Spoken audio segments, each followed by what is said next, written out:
Okay, let's start. Today's topic, we will start with step growth polymerization, which is already, somewhat discussed in our previous class or previous lecture. I hope you have understood the idea of step growth polymerization. Uh, do I have to discuss this thing again in this class? Do I need to? আমাকে কি আবার এটা আলোচনা করা প্রয়োজন? এটা step growth polymerisation নাকি আমি কন্টিনিউ করব? বলেন।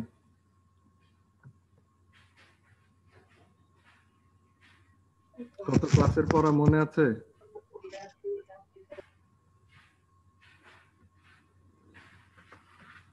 কি কোনো উত্তর না থাকলে কিন্তু আমি কন্টিনিউ করব। আপনারা সবাই বুঝতে পারছিলেন স্টেপ গ্রোথ পলিমারাইজেশনের ডেফিনিশন যে আমরা আলোচনা করছিলাম?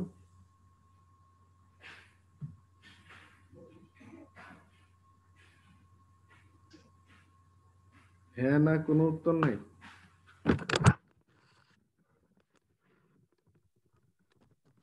Let's go for the next topic. Sir বলেন। স্যার একটু ছোট করে রিক্যাপ করে স্যার রিভিউ দিয়ে দিলে স্যার ভালো হতো স্যার।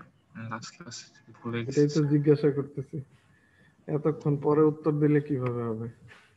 2 মিনিট ধরে আপনাদের কাছে জিজ্ঞাসা করার পরে উত্তর পাইলে তো বিপদ। আপনার কতটুকু মনে আছে দেখি বলেন। আলোচনা করতেছি, আপনার কতটুকু মনে আছে বলেন দেখি।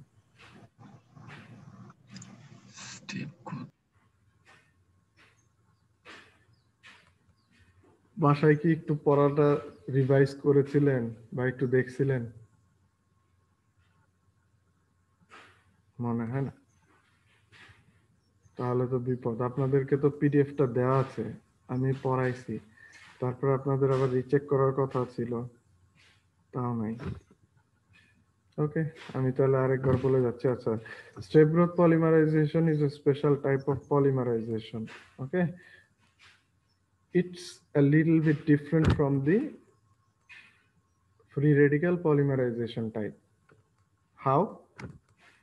In case of free radical polymerization, there's an active end or in the polymer chain. Okay, so there is no specific step if you are, you know, um, thinking about that free radical polymerization.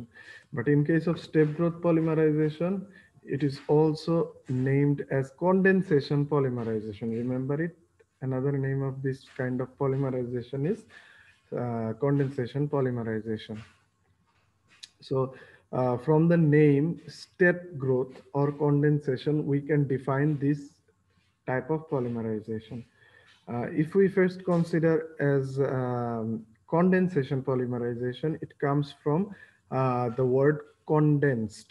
So that means it will produce water or this kind of smaller molecules, generally water, and will get attached. The monomers will get attached and get condensed. Okay, তাহলে কি হবে যদি আমি আপনাদের এখন একটু বাংলায় আবার বলে নিচ্ছি যে আমাদের কন্ডেনসেশন পলিমারাইজেশন বা ঘনীভবন পলিমারকরণের ক্ষেত্রে যেটা হচ্ছে যে মনোমারগুলি যখন বিক্রিয়া করতেছে তখন পানি জাতীয় ক্ষুদ্র মলিকুল তৈরি হবে মনোমারগুলির বিক্রিয়ার মাধ্যমে, এবং আলটিমেটলি এই যে পানি জাতীয় পদার্থ এলিমিনেটেড হবে মনোমারগুলি থেকে। ফলশ্রুতিতে মনোমারগুলি পরস্পরের সাথে যুক্ত হবে এবং এইভাবে একটা ধাপে, ধরেন যদি মনোমার যুক্ত হয় 2টা তাহলে ডাইমার হবে, 3টা যখন যুক্ত হবে ট্রাইমার হবে, যখন 4টা যুক্ত হবে টেট্রামার হবে। ঠিক আছে, এইভাবে পলিমারগুলি চেইনটাকে বড় করতে থাকবে। আচ্ছা,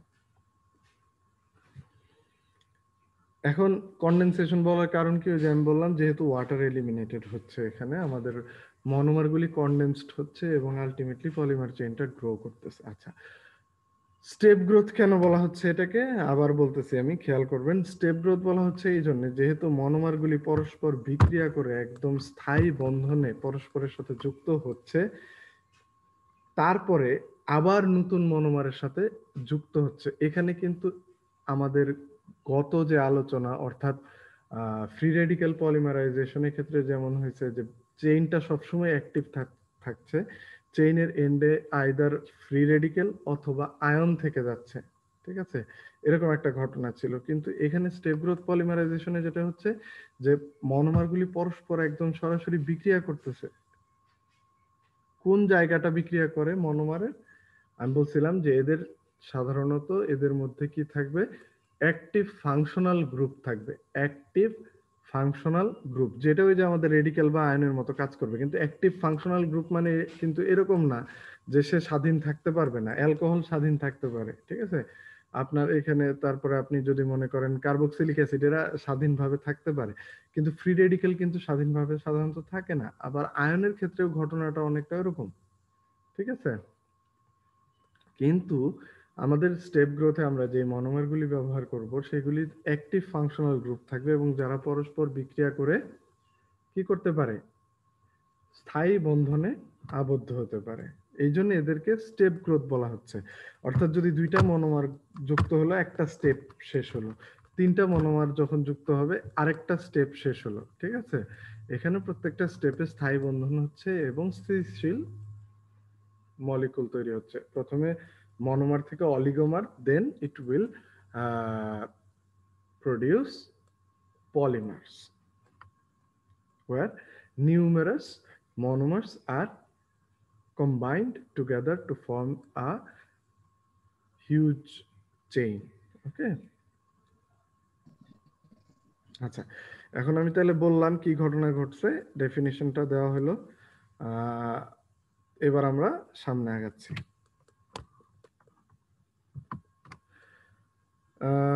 There are two examples given here. I hope you can remember this from the last class. Okay, the first one is nylon kind of a polymer.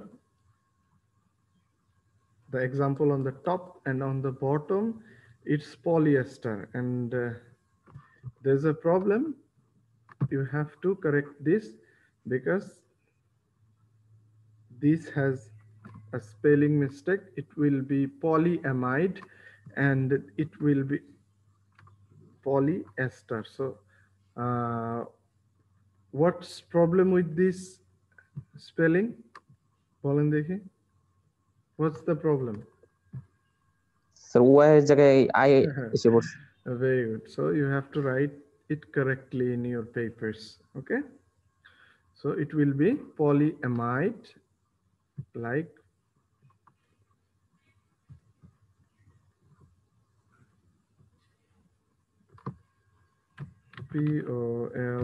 polyamide.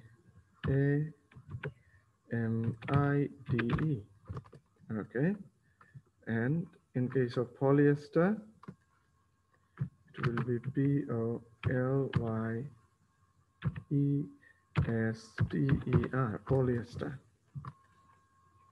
Okay, so why these are called polyamide and polyester? Because of the presence of amide bondings or amide group and ester group. তাই না? amide group মনে আছে?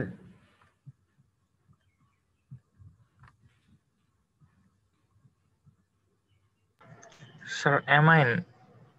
amide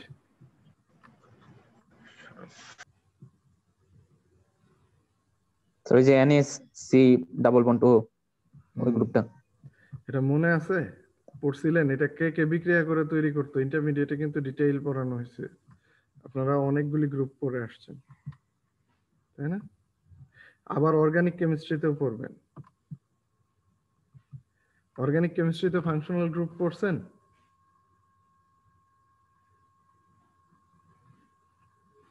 কি ব্যাপার?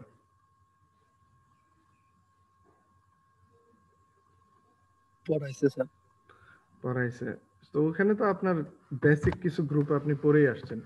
Amine মনে আছে? Amine জি sir. বলেন দেখি। স্যার NH2 NH2 R2 এটা হচ্ছে ওকে ওকে ওকে আচ্ছা। এবার কার্বক্সিলিক অ্যাসিড COOH। আচ্ছা, এইখানে খেয়াল করবেন, এটা ট্রিকি ভাবে কিন্তু প্রত্যেকটাতে আপনার কিন্তু স্পেলিংটা একটুখানি অন্যভাবে লেখা আছে। এই জিনিসগুলি আপনাদের নিজেদেরকে ডিটারমাইন করে নোট তৈরি করতে হবে। সবকিছু যে প্রিপেয়ার্ড পাবেন সেটা কিন্তু সম্ভব না। ওকে, ঠিক আছে? এটার বানানে কি ভুল আছে বলেন? Diamine.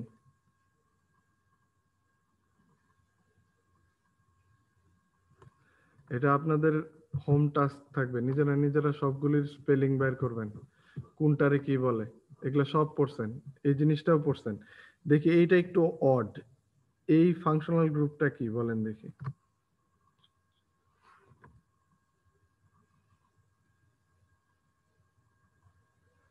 COCl।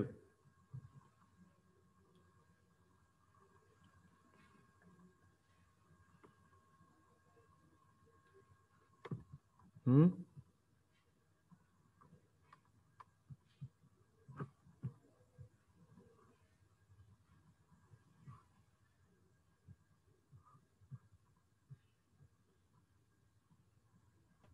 Sir carbon oxygen chloride. Hello, sorry sir. COOH কি? হ্যাঁ, কার্বক্সিল অ্যাসিড। Carboxylic acid. আচ্ছা ঠিক আছে। আর এটা তাহলে কি হবে? আমি আপনাদের উদাহরণ দেখানোর জন্য বের করলাম, আবার কেটে দিছি। আচ্ছা ঠিক আছে, সমস্যা নেই, আমি বলে দিচ্ছি। এটা হলো acyl group, acid chloride, acyl. এখানে কি হয়েছে? শুধু হাইড্রোক্সিল গ্রুপটা ক্লোরিন দিয়ে রিপ্লেসড হয়েছে, তাই না? দেখতে পাচ্ছেন না? দেখতে পাচ্ছেন অ্যাসিড ক্লোরাইড?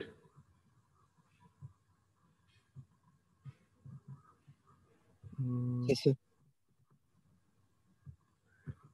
ওকে, এবার আসি আবার। তাহলে এই গ্রুপগুলির নাম আপনাদেরকে জানতে হবে, যে অ্যাক্টিভ ফাংশনাল গ্রুপ কে কে আছে এবং তারা কি বিক্রিয়া করতে পারে এবং বিক্রিয়া করার মাধ্যমে কি বন্ধন তৈরি করতে পারে, কি ধরনের পলিমার তৈরি হবে। তাহলে যেমন যেহেতু এটা অ্যামাইড বন্ধনের মাধ্যমে এই পলিমারটা তৈরি হচ্ছে, that's why the example given on the top is called polyamide, and the example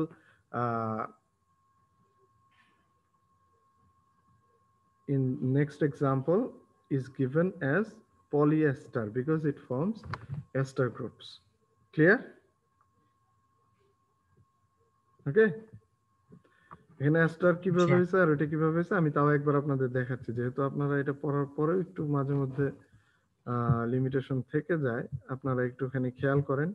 তবে বারবার যেহেতু এগুলি রিপিট করা হবে না, আর আপনারাও হয়তো বা বারবার পড়লে বোরিং লাগবে, তো ভালোভাবে যখন পড়বেন ভালোভাবে পড়বেন।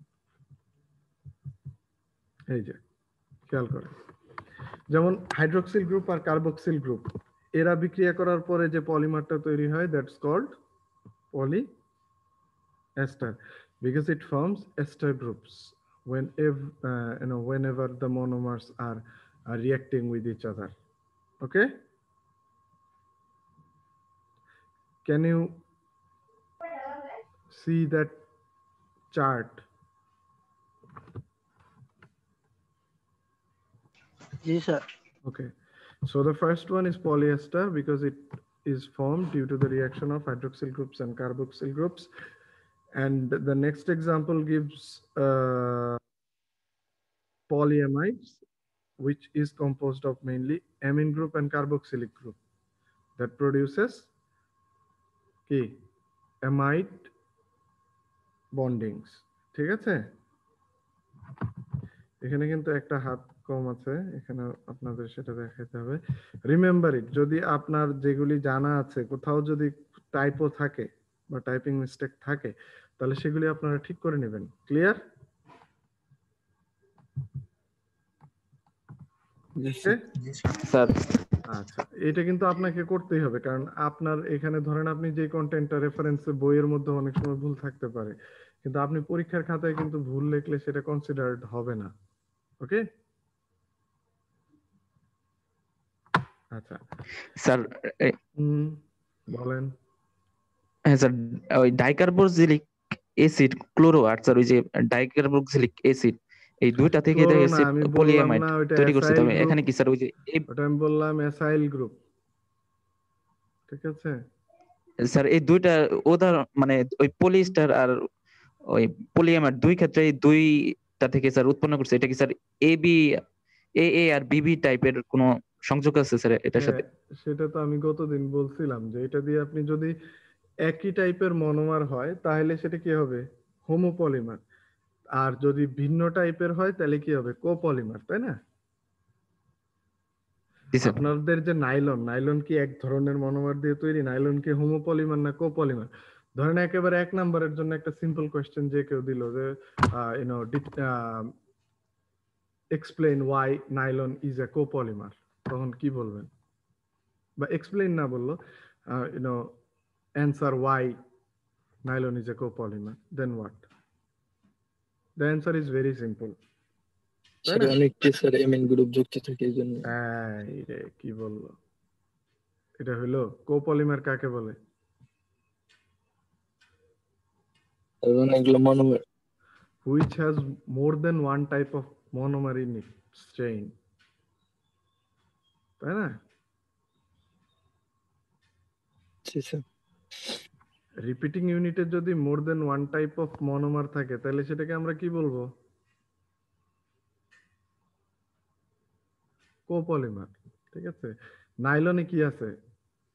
ডাইঅ্যামিনো আছে, আবার ডাইকার্বক্সিলিক অ্যাসিডও আছে। তাহলে দুইটা তো দুই রকমের মনোমার। তাহলে এরা কি কোপলিমার না হোমোপলিমার? কোপলিমার। স্যার দুই রকম অবশ্যই থাকে। কোপলিমার। আচ্ছা, এবার আমি যদি জিজ্ঞাসা করি পিভিসি, এটা কোপলিমার না হোমোপলিমার? হোমো হওয়ার কথা। স্যার হ্যাঁ, কারণ এখানে কি একই ভিনাইল ক্লোরাইড রিপিট করছে নিজেকে। জি স্যার। আচ্ছা, এখানে আমি একটা কোশ্চেন করব এন্ড চিন্তা করে উত্তর দিবেন। সেটা হলো যদি আমরা ফ্রি রেডিক্যাল পলিমারাইজেশন ব্যবহার করি, এখানে আপনি দেখলেন যে কন্ডেনসেশন পলিমারাইজেশনে নাইলন, পলিয়েস্টার এরা সবাই হলো কি কোপলিমার। আমি কি ফ্রি রেডিক্যাল পলিমারাইজেশনের ক্ষেত্রে কোপলিমার তৈরি করতে পারবো?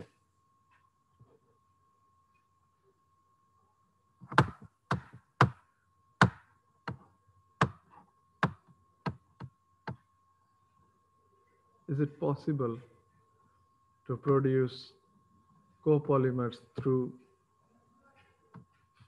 free radical না বলি, আমরা চেইন পলিমারাইজেশন বলি, জান আপনাদের জন্য আরো ইজি করে দিলাম। Is it even possible to produce copolymers through chain polymerization? What do you think?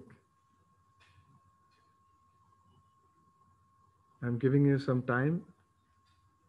Take your time, think, and then answer.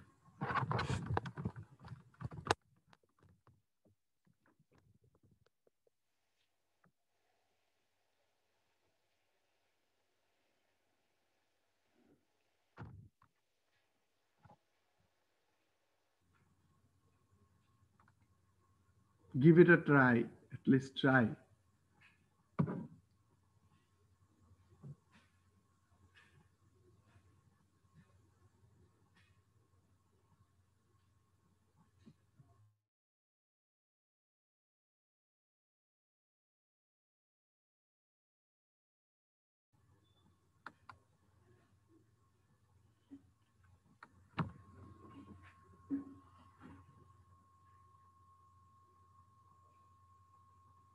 What do you think?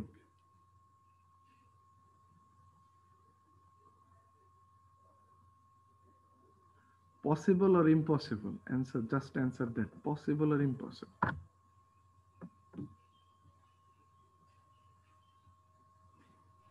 Sir কোশ্চেনটা করার সময় স্যার আপনার কথা মানে কেটে কেটে আসছিল, কোশ্চেনটা বোঝা যায় না ভালো করে। তাহলে তো ওইটা বলবেন। আবার বলতেছি, আচ্ছা বাংলাই বলতেছি, আমাদের চেইন পলিমারাইজেশনের মাধ্যমে কোপলিমার তৈরি করা সম্ভব কিনা। আমরা তো দেখতেছি যে কন্ডেনসেশন পলিমারাইজেশনের ক্ষেত্রে বিভিন্ন রকম মনোমার বিক্রিয়া করে আমাদের কোপলিমার তৈরি করতেছি, যেগুলো কমন আমাদের নাইলন, পলিয়েস্টার। এখন আমরা চেইন পলিমারাইজেশনের মাধ্যমে কোপলিমার তৈরি করতে পারি কিনা। চেইন পলিমারে যদি স্যার ভিন্ন থাকে না তাহলে স্যার করা যাবে না, ভিন্ন থাকলে তো স্যার করা যাবে। বুঝে বলতেছেন তো? আমরা দুইটা মনোমার কি একসাথে ইনিশিয়েটর দিয়ে অ্যাক্টিভেট করতে পারি? আমরা দুইটা মনোমার দিলাম, ইনিশিয়েটর দিলাম, দুইটাকেই কি ইনিশিয়েটর অ্যাক্টিভেট করতে পারবে একসাথে? এবং দুইটাকে পরস্পরের সাথে যুক্ত হতে পারে? স্যার একসাথে তো পারে না। চেইনে তো হোমো হওয়ার কথা স্যার। হুম, চেইনে কি শুধু হোমোপলিমার স্যার হবে? চেইনে এটাই আমার প্রশ্ন, যে চেইনে কি শুধুই হোমোপলিমার সম্ভব নাকি কোপলিমার তৈরি করা সম্ভব? সমস্যা নেই, আপনি তো কেবল শুরু করছেন। হোমোই তো হওয়ার কথা এমন স্যার। না বললে যে আপনার মহাভারত অশুদ্ধ হয়ে যাবে, এমন তো আর না। আচ্ছা স্যার আমরা শুধু একটা হোমো হওয়ার কথা না স্যার। আমি বলি শুনেন, আমরা তাহলে স্যার একটা আমি যদি জিনিসে যাই। আমরা লিভিং স্যার পলিমারাইজেশনে সম্ভব কি মনে দেখলাম? হয়। জি স্যার। লিভিং পলিমারাইজেশনে আমরা কি বলছি? লিভিং পলিমারাইজেশন দিয়ে আমরা ব্লক পলিমার তৈরি করতে পারি, তাই না? বলছিলাম তো, if you can remember it from the previous class or last class, we can prepare block polymers using living polymerization technique, তাই না? and living polymerization কি ionic polymerization, তাই না? and ionic polymerization কি chain polymerization। মানে আমি just একেবারে simplest উদাহরণ দিচ্ছি। আমি কি করতে পারি, একটা চেইন আছে, তার সঙ্গে আমি আবার আরেকটা চেইন যোগ করতে পারি আরেকটা আয়নের, তাই না? কন্টিনিউ করতে পারি আমি চেইন প্রপাগেশন। এবার আমি বলি সুন্দর করে, এখন মনোযোগ দেন। যদি আমি দুই রকম মনোমার ব্যবহার করি, দুইটাই যদি আনস্যাচুরেটেড হয়, আমি ইনিশিয়েটর দিলে ও কি দুইটা আনস্যাচুরেটেড মনোমারকে অ্যাটাক করবে নাকি একটাকেই করতে পারবে? দুইটাকেই করতে পারবে, তাই না? তাই তো? স্যার একবার বলবেন স্যার। আমি ইনিশিয়েটর দিলে ইনিশিয়েটর কি আর বুঝবে কে মানে কোনটা? ও অ্যাটাক করবে কাকে? Double bond. একেবারে সিম্পল উদাহরণের জন্য, তাই না? এখন যদি আপনি দুই ধরনের মনোমার দেন, ধরেন পলিভিনাইল ক্লোরাইডও দিলেন আবার পলিথিনও দিলেন, মানে ইথিলিন, ইথিলিন আর ভিনাইল ক্লোরাইড দুইটাতেই তো ডাবল বন্ড আছে, তাই না? তো ইনিশিয়েটর কি দুইটাকেই তো অ্যাটাক করতে পারবে? সেটা আমি জিজ্ঞাসা করতেছি। হয়তো কাউকে একটু বেশি অ্যাটাক করবে, কাউকে একটু কম অ্যাটাক করবে, কিন্তু ইনিশিয়েটর তো দুইজনকে অ্যাটাক করতে পারে, তাই না? অ্যাক্টিভেট করতে পারবে তো দুইজনকেই। আমার কথা এখনো বুঝেন নাই? জি স্যার বুঝছি। সিম্পল কিন্তু, যে আপনি ইনিশিয়েটর দিলেন, ইনিশিয়েটর তো আর বাজ বিচার করতেছে না কার কালার সাদা কার কালার কালো বা কি, এগুলি কোনো বাজ বিচার নাই। ওরা অ্যাটাক করার টার্গেট কি? Double bond. যদি ডাবল বন্ড থাকে ও সেখানে অ্যাটাক করবে। ক্লিয়ার? জি স্যার। তাহলে কি কোপলিমার তৈরি করা সম্ভব? আমি বললাম এটা ফ্রি রেডিক্যাল। আর লিভিং পলিমারাইজেশনটা একেবারে একেবারে অন্যতম একটা পদ্ধতি কোপলিমার তৈরি করার জন্য। তাহলে বুঝতে পারছেন? ক্লিয়ার? আচ্ছা, আরেকটা রেডিক্যাল পলিমারাইজেশনের ক্ষেত্রে আরেকটা জিনিস আমরা করতে পারি, গ্রাফটিং বলে কোপলিমারের একটা অংশ আছে। কি? গ্রাফটিং, অর্থাৎ একটা পলিমার চেইনের উপরে আরেকটা চেইনকে তৈরি করা, ব্রাঞ্চ তৈরি করা, ঠিক আছে?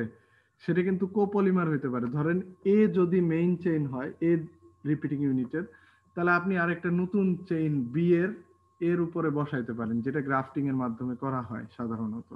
তো এটা এক ধরনের কোপলিমার। তাহলে এটা নিয়ে যেন কনফিউশন না থাকে যে শুধুমাত্র একটা পদ্ধতিতে কোপলিমার তৈরি করা সম্ভব, একটা পদ্ধতিতে আমার হোমোপলিমার তৈরি করা সম্ভব।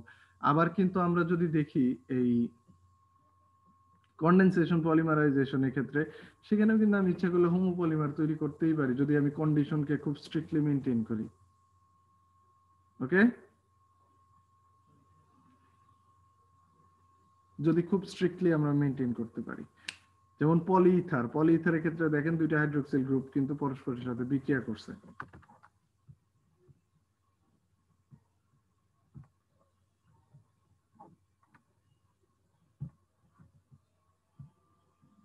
তারপরে যে পলিঅ্যানহাইড্রাইড, এখানে কিন্তু যদি খেয়াল করেন এরা কিন্তু একই ধরনের গ্রুপ, ফাংশনাল গ্রুপ বিক্রিয়া করছে।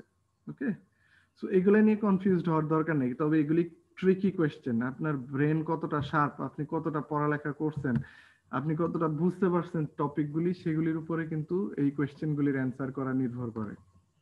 হয়তো কনভেনশনাল কোয়েশ্চেন আপনি পাবেন, কিন্তু কিছু এক্সট্রাঅর্ডিনারি কোয়েশ্চেন এভরি টাইম আপনি পাবেন পরীক্ষাতে, যেটা আপনার ইন্টেলিজেন্সকে টেস্ট করবে। আমরা তো জানি পরীক্ষায় কিছু প্রশ্ন থাকে একেবারেই সাধারণ মানের, কিছু থাকে একটুখানি ডিফিকাল্ট, আর কিছু থাকে এক্সট্রাঅর্ডিনারি। ঠিক আছে, তো আপনি ধরেন একটা সার্টেন পার্সেন্টেজের উপরে মার্কস পাইতে গেলে আপনি যদি এ অথবা এ প্লাস এনশিওর করতে চান আপনার এক্সামে, so you have to be intelligent, you have to be proactive. আপনার পড়ালেখাটা কন্টিনিউয়াস থাকতে হবে এবং আপনার টপিকগুলি সম্পর্কে ভালো আইডিয়া থাকতে হবে। আচ্ছা, তাহলে আমরা এখানে দেখলাম। এবার আমরা যেটা করব, একটা পার্থক্য করব। আমরা গত ক্লাসে কি কন্ডেনসেশন পলিমারাইজেশন আর চেইন পলিমারাইজেশনের ডিফারেন্সটা দেখেছিলাম? দেখেছিলাম কিনা উত্তর দেন। না স্যার। আচ্ছা, তাহলে এটা আমরা দেখি। আমাদের এই স্লাইডটাতে একটা দেওয়া আছে, আমি আরেকটা স্লাইড আপনাদের শেয়ার করতেছি। ওইটাও খুব সহজ পিডিএফ, এটার থেকে ওইটা অনেক সহজ। আর আপনি এটা ইন্টারনেটে যথেষ্ট পরিমাণে পাবেন। আপনার রেফারেন্স বুক, আমি যেগুলি রেফারেন্স লিস্ট আপনাদেরকে বলেছিলাম, সেই বইগুলিতেও আপনি ডিফারেন্স খুঁজে পাবেন। হয়তোবা কোনো কোনো রেফারেন্সের ক্ষেত্রে আপনার বইয়ের ক্ষেত্রে যেটা হয় যে ওরা সরাসরি চার্ট হিসেবে দেয় না, ওরা যেটা করে যে আপনাকে ডিসকাশনের মধ্যে পার্থক্যটা বলে দেয়, তো আপনাকে ওখান থেকে আলাদা করে নিতে হয়। বই পড়ার সবচেয়ে বড় সুবিধা যেটা, আপনি যখন ওই এক্সট্রাক্ট করলেন একটা নির্দিষ্ট টপিক কোনো বইয়ের রেফারেন্স থেকে, তখন আপনি কিন্তু বুঝে খুঁজে তারপরে বের করে নিয়ে আসতেছেন জিনিসটা। আর আপনি যখন সরাসরি এরকম প্রোভাইডেড কোনো চার্ট করবেন, তখন কিন্তু আপনাকে কোনো কিছু তেমন একটা খুঁজে বের করতে হচ্ছে না, আপনাকে কোনো কিছু তেমন একটা বুঝে সেটাকে আলাদা করে নিতে হচ্ছে না। আপনি সরাসরি জাস্ট একটা মানে কি বলবো যে কপি পাচ্ছেন, সেটাকে মেমোরাইজ করতেছেন। এটা অনেক ক্ষেত্রে আপনার লিমিটেশন তৈরি করে। যদি সম্ভব হয় আপনি বই পড়বেন, বিভিন্ন ব্লগ আছে, বিভিন্ন রকম রেফারেন্স আছে ইন্টারনেটে, আপনি সেখান থেকে পড়ে তারপরে নেওয়ার চেষ্টা করবেন। শুধু যদি চার্ট পড়েন আপনার কিন্তু অনেক কিছু লিমিটেড থেকে যাবে আইডিয়ার ক্ষেত্রে।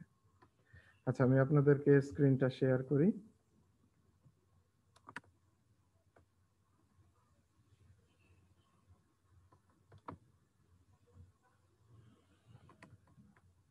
Okay.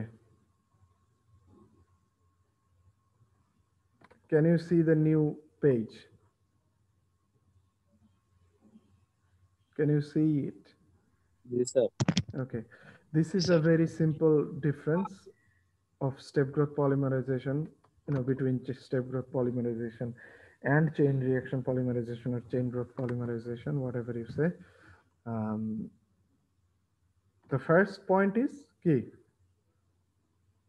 In case of step growth polymerization, the step reaction polymerization or condensation polymerization, the degree of polymerization is low. And in case of chain growth polymerization, the degree of polymerization is high compared to condensation.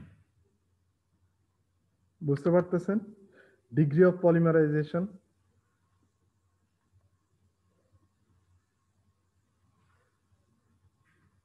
কথা নাই কেন কোনো? শুনতে পাচ্ছেন? জি sir. কিছু যদি interact না করেন বুঝবো কিভাবে?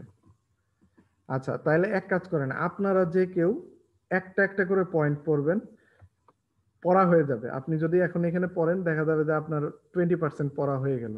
আপনি এরপরে বাসায় যদি 3-4 বার দেখেন, তাহলে এটা হয়ে যাবে। This is very important. This is the basic difference between step growth and chain growth polymerization, which will clarify your ideas about this type of polymerizations. ঠিক আছে? Every single type. আপনি যখন পড়বেন it will make your ideas clear. আর এটা it's kind of important for exams also because it's it shows clear ideas about these two types of polymerization. Okay, let's start. Anyone? Just read out every single difference, for step reaction and chain reaction, then go for the next one.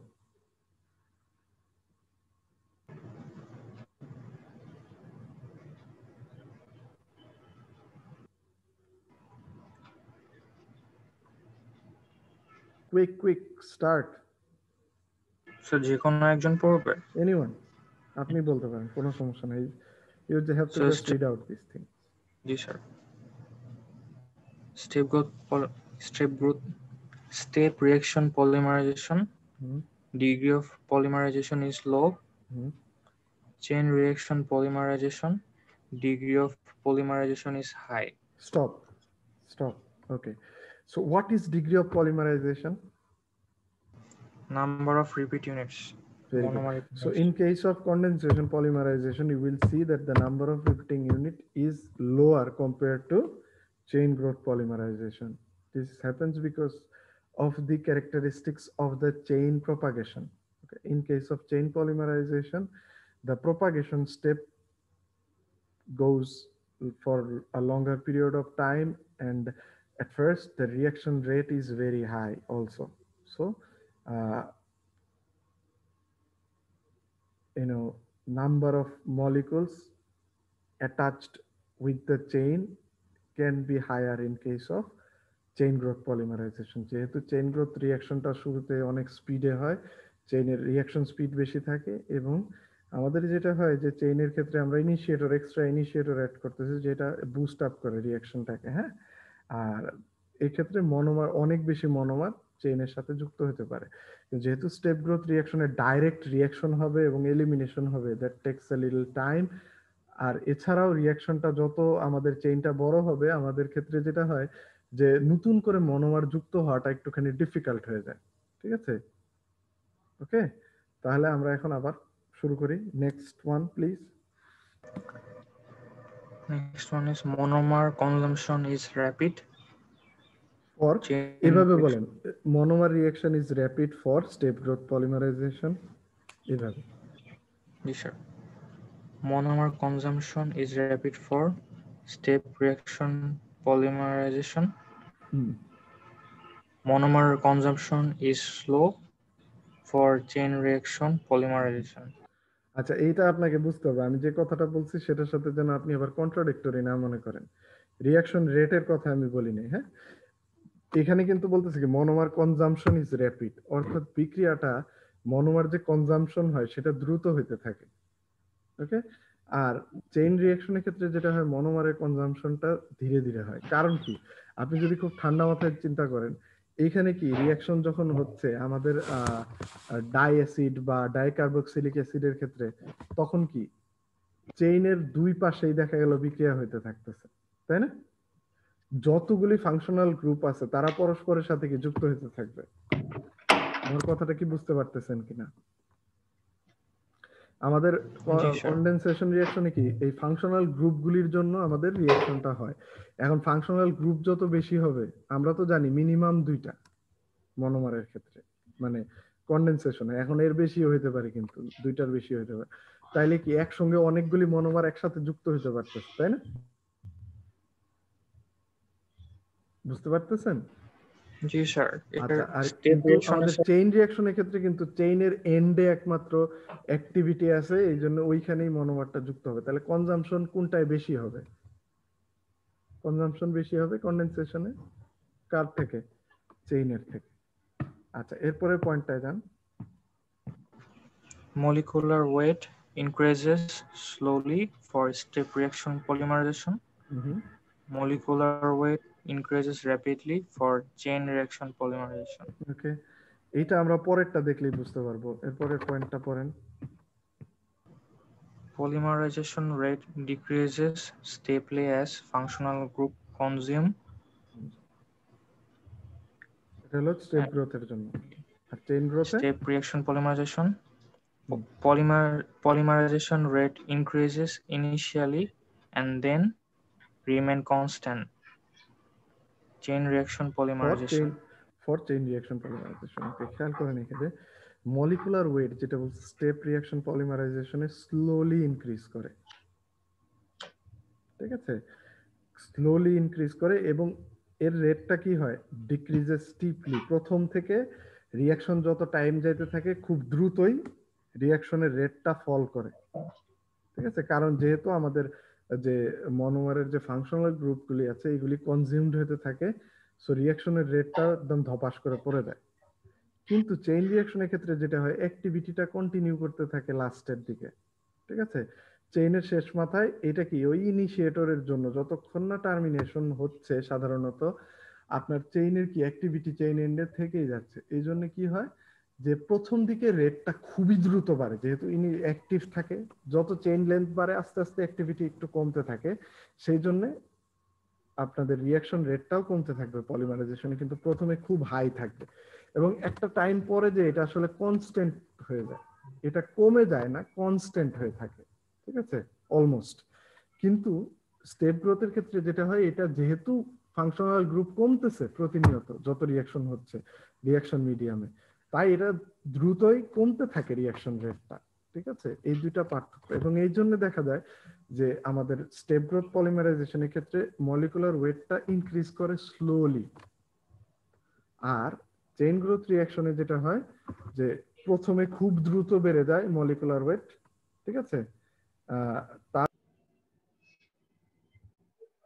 Sorry আমাদের কানেকশনটা disrupted হয়ে গেছিল, আমরা আবার শুরু করতেছি যেখানে শেষ করছিলাম আমাদের টপিকটা। বলেন দেখি, কোথায় গেল?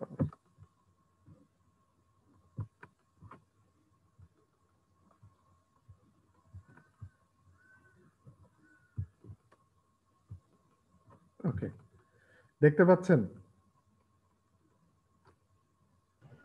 জি স্যার। আবার শুরু করেন ওই নো ইনিশিয়েটর থেকে।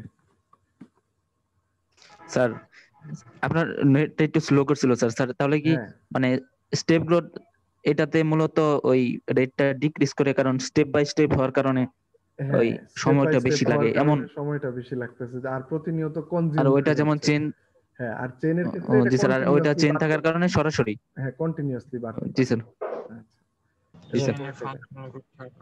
জি স্যার। নো জি sir, initiator. no initiator needed for step reaction polymerization. Initiator needed for chain reaction polymerization. ওকে, এটা তো ভেরি সিম্পল, তাই না? It's straight forward.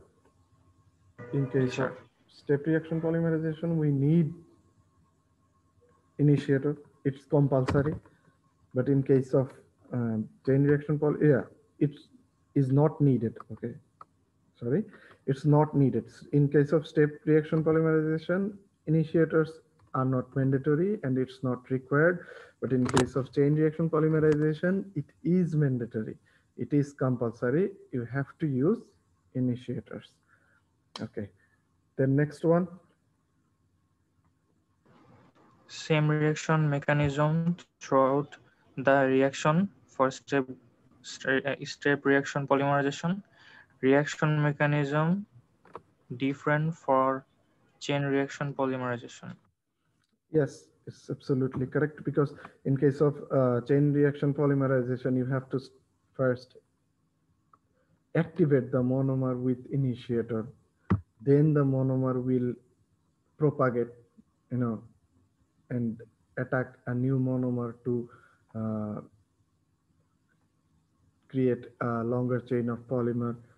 And at last, in case of ionic polymerization, it has to eliminate the initiator part to get terminated.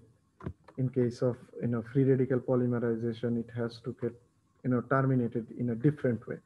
But in case of step reaction polymerization, the process is uniform. Then the process is same. The monomers will react with each other. It will eliminate water, and the process continues until it gets terminated. or it stops, তাই না? জি sir. এটা খুবই সহজ, একই reaction বারবার হয়ে just চেইনটা লম্বা। and the next one, last one. No termination step included for step reaction polymerization. Reaction যখন স্টপ হয়ে যাচ্ছে এটার জন্য আপনি কোনো স্পেসিফিক ওয়ে নাই, স্পেসিফিক কোনো স্টেপ নাই, but in case of chain reaction polymerization there's a specific termination step, তাই না? Either Yes, sir. Combination, either disproportionation or whatever, হ্যাঁ, এরকম যে কোনো একটা প্রসেসের মাধ্যমে সে টার্মিনেট করতেছে, বাট স্টেপ গ্রোথে কিন্তু এটা হচ্ছে না। তাহলে এটা কিন্তু খুবই ইজি, আর আমি এক্সপেক্ট করব আপনারা এটা দ্রুতই শিখে ফেলবেন, এটা কিন্তু খুবই ইম্পর্টেন্ট। ওকে, জি স্যার। আচ্ছা,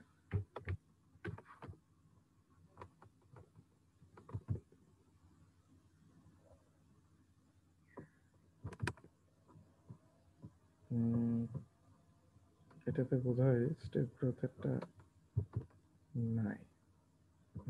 এটা স্টেপ গ্রোথ, একটু অপেক্ষা করেন, আমি দেখি আপনাদেরকে, এটা আপনারা একটু পড়তে থাকেন, ঠিক আছে?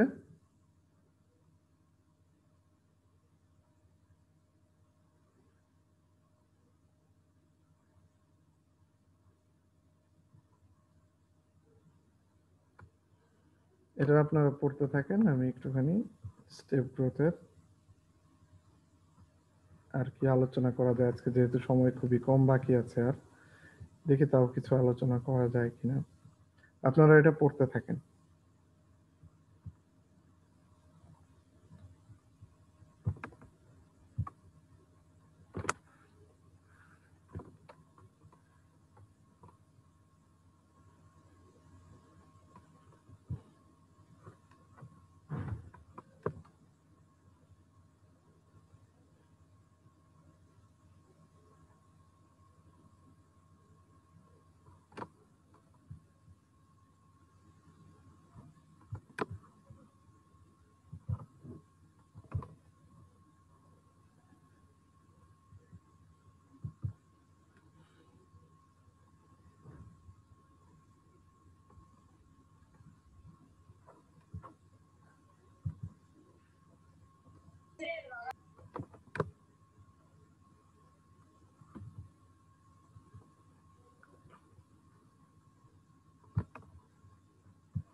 আচ্ছা দেখেন, আমরা কন্ডেনসেশন রিঅ্যাকশনের ক্ষেত্রে এটাকে অনেক সময় পলি কন্ডেনসেশন রিঅ্যাকশনও বলা হয়, ঠিক আছে?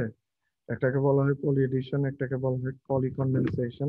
তো এগুলো নিয়ে এতটা কনফিউজড হওয়ার দরকার নেই। আপনি যেটা খেয়াল করবেন, দেখেন স্টেপ গ্রোথ পলিমারাইজেশনের ক্ষেত্রে কিছু রিঅ্যাকশন আছে যেখানে সরাসরি এডিশন হয়, ঠিক আছে? সেখানে তেমন কেউ এলিমিনেটেড হয় না। আর কিছু রিঅ্যাকশন আছে যেখানে ওয়াটার লাইক মলিকুল এলিমিনেটেড হয়, ওইটাকে পলি কন্ডেনসেশন রিঅ্যাকশন বলে, ঠিক আছে?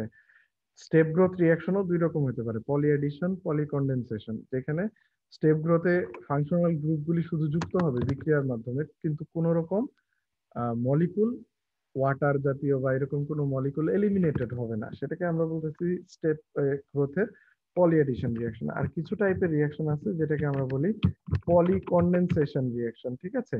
সেটাতে কি হয়, পলি কনডেনসেশন রিঅ্যাকশনের ক্ষেত্রে আমাদের ওয়াটার বা এই জাতীয় মলিকুল তৈরি হয়।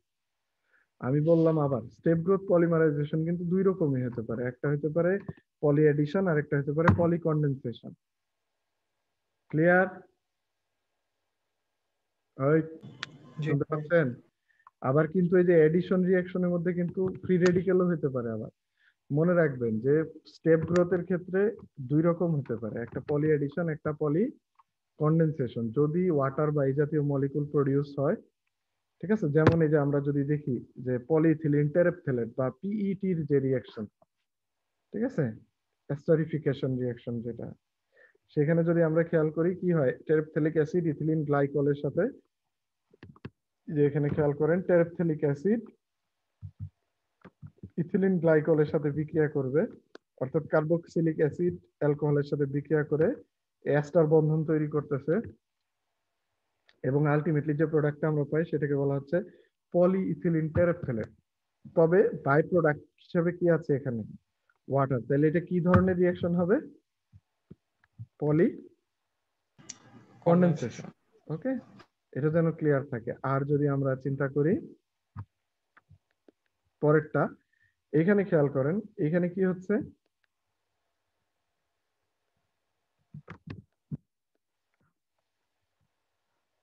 এখানে কে কে বিক্রিয়া করতেছে,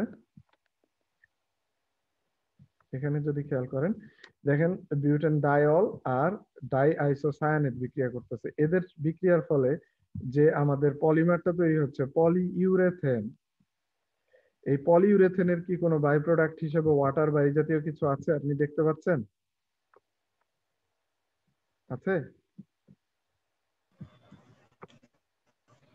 এনিথিং, এনি বাই প্রোডাক্ট? না। এখানে যে আইসোসায়ানেট আর অল অ্যালকোহল গ্রুপ, এই দুইজনে বিক্রিয়া করার ফলে যে ইউরেথেন, পলিইউরেথেন তৈরি করছে, এই যে ফাংশনাল গ্রুপ, এতে কিন্তু কেউ এলিমিনেটেড হয়নি, অর্থাৎ এখানে কোনো ওয়াটার তৈরি হয় নাই বা এনিথিং, কোনো কিছু এলিমিনেটেড হয় নাই। তাহলে এটাও কিন্তু step growth reaction. Step growth reaction আসলে কাদের মধ্যে হয়? ফাংশনাল গ্রুপগুলির মধ্যে হয়। অ্যাক্টিভ ফাংশনাল গ্রুপগুলি যখন পরস্পরের সাথে বিক্রিয়া করতেছে, তখন তারা কি করতেছে? স্টেপ গ্রোথ রিঅ্যাকশনের মাধ্যমে যাচ্ছে।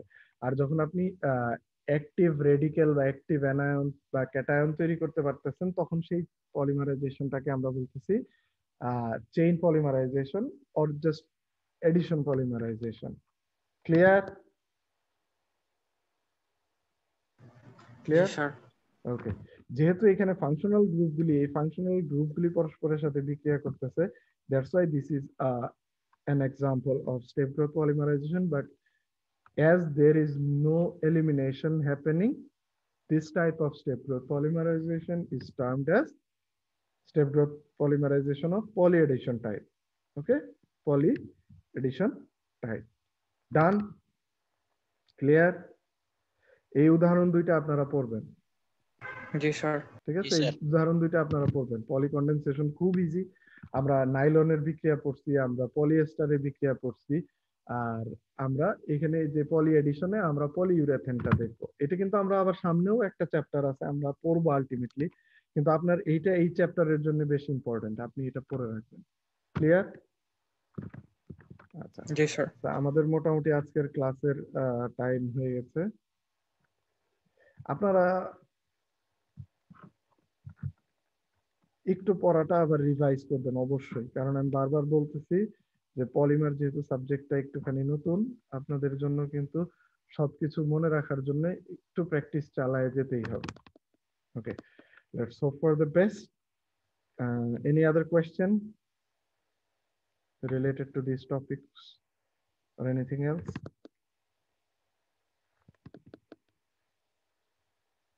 Okay, if you don't have any questions, I will, end today's class. Do you have any question? জি না sir. Okay, so stay safe, stay healthy. we will meet in our next class. Hope so. ভালো থাকেন। আল্লাহ জি sir, আপনিও ভালো থাকবেন sir. আসসালামু আসসালামু আলাইকুম। আলাইকুম। ওয়ালাইকুম আসসালাম। ওয়ালাইকুম আসসালাম। আসসালামু আলাইকুম।